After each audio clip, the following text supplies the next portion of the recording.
Para penjaga kerajaan melihat ada seorang anak kecil yang memakai liontin yang sama dengan saya masuk di kerajaan. Lalu? Dan para penjaga, para prajurit juga mengatakan, melihat anak kecil itu keluar dari kerajaan. Dan di saat yang bersamaan, istri saya keracunan dan meninggal.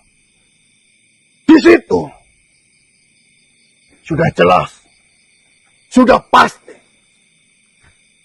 adanya kedatangan anak haram itu ke kerajaan dengan berdalih dia memiliki liontin pemberian ayah. Sehingga para penjaga kerajaan itu memperbolehkan dan mengizinkan untuk memasukinya. Dan setelah kepergian dari anak haram itu, istri saya langsung mati karena keracunan. Dan di saat waktu yang bersamaan tidak ada lagi makhluk-makhluk yang datang ke kerajaan. Siapa? Kalau bukan Kiana. Mungkin saya sedikit bantu jawab keluh kesah dari Tuan Raja. Yang pertama, entah itu benar atau tidak mengenai Kenar masuk ke dalam kerajaan. Satu, kerajaanmu telah melakukan sebuah kelalaian.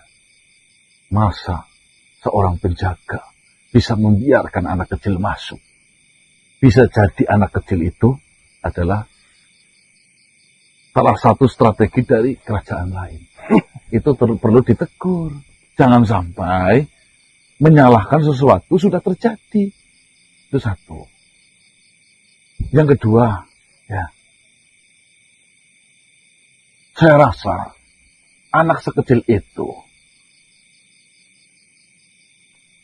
belum memahami mengenai sebuah strategi, apalagi sampai datang dan meracuni. Mustahil, Mas. Nah, yang perlu ditanyakan, penjaganya benar atau tidak? Jangan-jangan dengan kecolongan. Penjaga yang kau sebut saya bisa pastikan. Dia pernah melihat liontin yang sama ketika kau memberikan liontin itu terhadap penjaga. Lalu? Karena sang penjaga pernah melihat liontin itu dan digunakan oleh anak kecil. Dia juga dahulu mengetahui mengenai berita bahwasannya ayahanda menghamili wanita pembantu juru masak di kerajaan. Penjaga itu mengira dia hanya anak keturunan raja yang masih kecil, yang masih polos dan ingin bertemu dengan saya. Dan saya juga sudah mendapatkan kabar bahwasannya adik kecil saya pulang ke kerajaan dan saya segera bergegas kembali. Seperti itu. Dan setelah saya sampai, anak kecil, anak haram, itu sudah pergi dan istri saya sudah terbaring, mati di tempat. Kesalahanmu banyak. Kau tidak menyaksikan, kau mempercayai sebuah berita yang tidak tahu kebenarannya. Satu. Kedua, kau bisa-bisanya kerajaan Jalulemanda yang sekarang diwariskan terhadap dirimu Wijaluseto, yang penuh dengan kemewahan, penjagaan ketat sampai kecolongan sama anak kecil.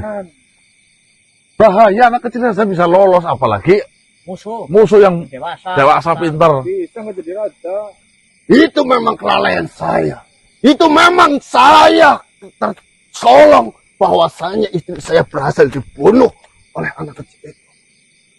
Maka dari itu, saya akan mencari anak haram biadab itu.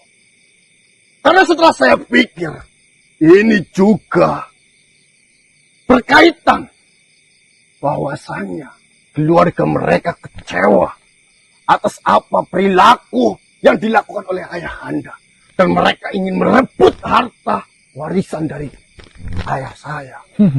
Dia tidak memiliki hak itu. Dia itu anak haram, anak yang tidak pantas dilahirkan di dunia ini. Cangkemeh. Ya sudah,